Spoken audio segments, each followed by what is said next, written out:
Oke, selamat pagi anak-anak. Kita berjumpa dalam kelas Bahasa Indonesia kelas 9. Hari ini kita akan belajar tentang teks laporan percobaan.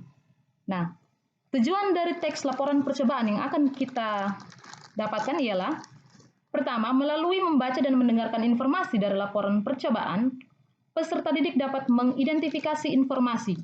Yang kedua, melalui membaca dan mendengarkan informasi dari laporan percobaan, peserta didik dapat menjelaskan dan menyimpulkan tujuan, bahan alat, langkah-langkah, dan hasil berdasarkan laporan percobaan.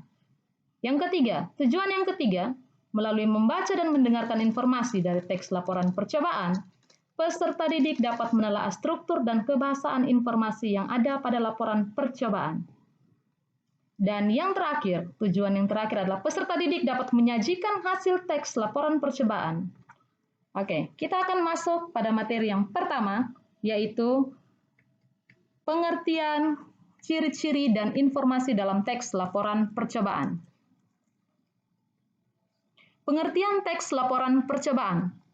Teks laporan percobaan atau eksperimen merupakan teks berisi paparan data secara terperinci hasil praktik, pengamatan, dan penelitian. Teks laporan percobaan ditulis berdasarkan percobaan data setelah pengamat selesai melakukan percobaan atau penelitian. Kegiatan percobaan atau penelitian ini digunakan untuk memperoleh pengetahuan dalam bidang ilmu alam, psikologi, atau sosial.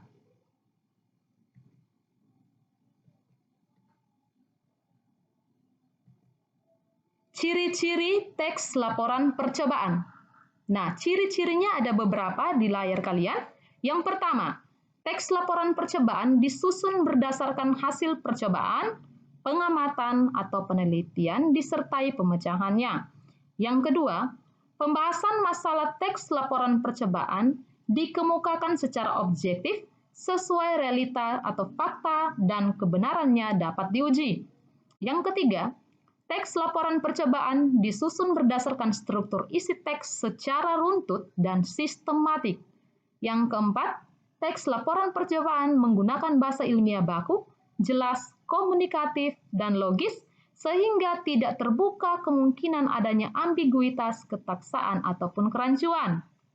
Yang berikut, teks laporan percobaan ditulis dengan data lengkap sebagai pendukung laporan.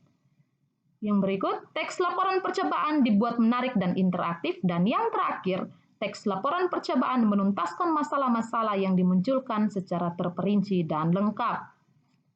Kita lihat informasi dalam teks laporan percobaan. Informasi dalam teks laporan percobaan mengandung unsur 5W1H. Unsur 5W1H apa saja di situ? Yang pertama ada what atau apa. Apa judul objek percobaan, alatnya apa saja, bahannya apa saja, juga apa simpulan atau hasil akhir. Yang kedua, unsur yang kedua itu adalah who atau siapa. Siapa pelaku percobaannya. Unsur yang ketiga why, mengapa. Nah, mengapa percobaan ini dibuat atau tujuan percobaan ini dibuat. Unsur yang keempat itu when atau kapan. Kapan waktu percobaan ini dibuat. Unsur yang berikut where atau di mana. Itu menjelaskan di mana tempat percobaan ini. Dan unsur yang terakhir, how, atau bagaimana. Nah, itu menjelaskan tentang bagaimana langkah-langkah percobaannya. Berikutnya, kita akan masuk dalam simpulan informasi dalam teks percobaan. Yang pertama, menentukan informasi dalam teks laporan percobaan. Yang kedua, menyimpulkan informasi dalam teks laporan percobaan. Oke, kita perhatikan yang pertama, menentukan informasi dalam teks laporan percobaan. Nah, dalam menentukan informasi teks laporan percobaan, perhatikan apa judul percobaan itu. Yang kedua, apa objek laporan percobaan. Yang ketiga, apa saja alat dan bahan yang digunakan dalam laporan percobaan tersebut. Yang keempat, apa hasil yang didapat dalam laporan percobaan tersebut. Yang kelima, siapa pelaku percobaan tersebut? Yang keenam, mengapa percobaan tersebut dilakukan? 7. Kapan laporan percobaan dilaksanakan? 8. Di mana percobaan tersebut dilaksanakan? Dan yang terakhir, bagaimana langkah percobaan tersebut? Nah, itu untuk menentukan informasi dalam teks laporan percobaan. Berikutnya, bagaimana cara menyimpulkan informasi dalam laporan percobaan? Nah, yang pertama, yang harus kalian lakukan supaya bisa menyimpulkannya adalah, pertama, bacalah dengan saksama laporan percobaan tersebut. Yang kedua, catat setiap informasi yang terdapat dalam laporan percobaan tersebut. Ingat, tadi ada unsur 5W1H.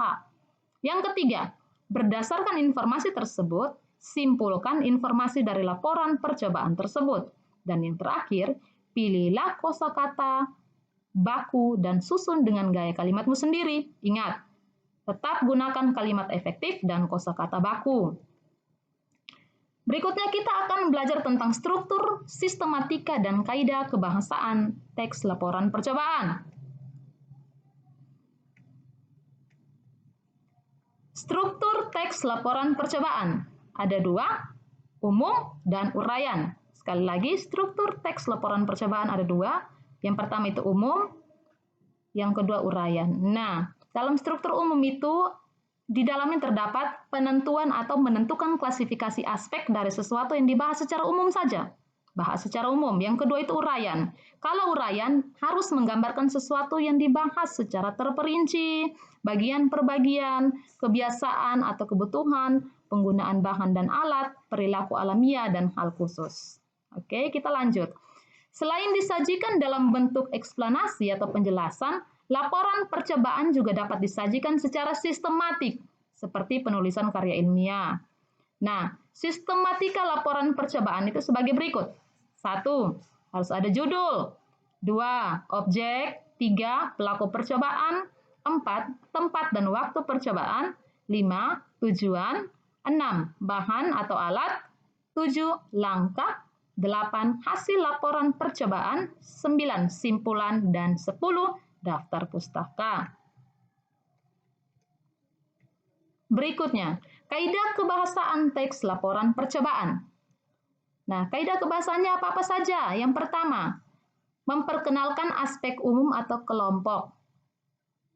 Kedua, harus menggunakan kata tugas hubungan logis. Yang ketiga, menggunakan kalimat aktif. Yang keempat, menggunakan kata kerja aktif untuk menggambarkan proses dan aksi. 5. Menggunakan kata serapan atau istilah khusus sesuai bidang ilmu yang berkaitan dengan objek yang diamati. 6. Tidak ada urutan waktu, yang ada cuma urutan kegiatan. 7. Menggunakan kata benda dan frasa benda dibandingkan kata ganti orang. 8. Biasanya disertai dengan foto, diagram, atau tabel untuk memperkuat hasil pengamatan. Penyusunan teks laporan percobaan. Ada dua hal di sini dalam penyusunan teks laporan percobaan. Yang pertama, menyusun teks laporan percobaan dengan memperhatikan struktur, sistematika, dan kaidah kebahasaan. Yang kedua, menyunting teks laporan percobaan yang telah disusun. Oke, langkah-langkah menyusun teks laporan percobaan dengan memperhatikan struktur, sistematika, dan kaidah kebahasaan. Kita perhatikan di bawah ini. Yang pertama, menentukan judul percobaan sesuai dengan objek yang diamati atau diteliti.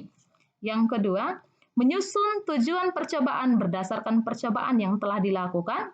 Yang ketiga, menyusun teks laporan percobaan berdasarkan struktur teks laporan percobaan.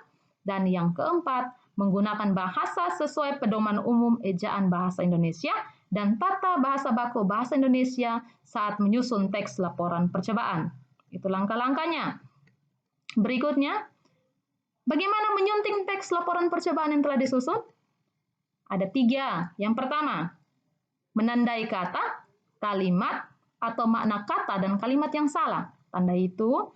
Yang kedua, memperbaiki kata, kalimat, atau makna kata dan kalimat sesuai unsur kebahasaan. Dan yang ketiga, menulis kembali teks tersebut sehingga menjadi teks laporan percobaan yang baik dan benar. Oke anak-anak, sekian materi hari ini. Terima kasih.